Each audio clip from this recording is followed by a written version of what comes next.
पहलगाम आतंकी हमले के बाद पीएम मोदी सख्त चेतावनी दे चुके हैं कि आतंकवादियों को सजा जरूर मिलेगी। पहलगाम आतंकी हमले के तुरंत बाद भारतीय वायुसेना ने राफेल और सुखोई के युद्धाभ्यास किया, जिसका नाम था आक्रमण।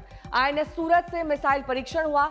27 देशों के राजनयिकों से भारत बात कर चुका है। खुद पीएम कई देशों से बात कर चुके हैं। कल रक्षा मंत्री और सीडीएस की बात हुई और इससे पहले भी पाकिस्तान के खिलाफ कई कड़े कदमों का ऐलान भारत कर चुका है। मंजीत नेगी मेरे सहयोगी जुड़ गए हैं तमाम जानकारी के साथ।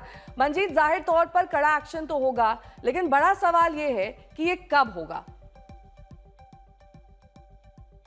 देखिए नेहा, देश और दुनिया की नजर इस बात पर है कि बाहर भारत जो डिप्लोमेटिक अभी पहलगाम आतंकी हमले के बाद कदम उठाए गए हैं, सैन्य तौर पर क्या करेगा, किस तरह का मिलिट्री ऑपरेशन पाकिस्तान के खिलाफ करेगा। और हमने देखा कि पहलगाम आतंकी हमले के बाद से लगातार पाकिस्तान लाइन कंट्रोल पर लगातार फायरिंग करता रहा है। खासतौर से रात के वक्त आज भी वहां पर फायरिंग हुई है।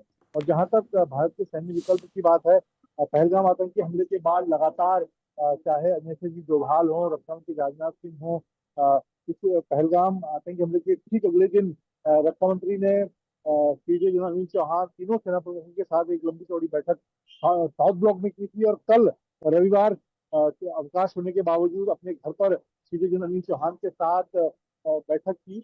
और क्योंकि सीडीएस तीनों सेनाओं के एक तरह से सर्वोच्च अधिकारी है और जो भी सैन्य कार्रवाई पाकिस्तान के खिलाफ होनी है, इसमें तीनों सेनाओं के पास अलग अलग किस तरह के विकल्प हैं।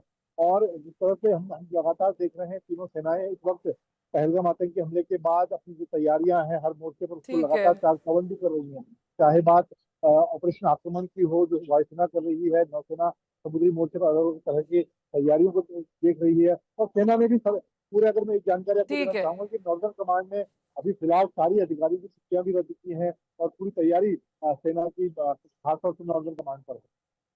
बहुत बहुत शुक्रिया इस तमाम जानकारी के लिए आपका मंजीत। जैसे कि मैं सो रहा हूँ तो पिताजी को जगाना है मुझे, तो वो डायरेक्ट उठाने के बजाय, और हिंसा की परंपरा मेरे यहाँ नहीं थी सौभाग्य से, तो वो क्या करते थे कि उस कमरे में आ जाएंगे या बाहर से गुजरेंगे और चौपाई बोलेंगे, प्रात काल उठ गए रघुनाथा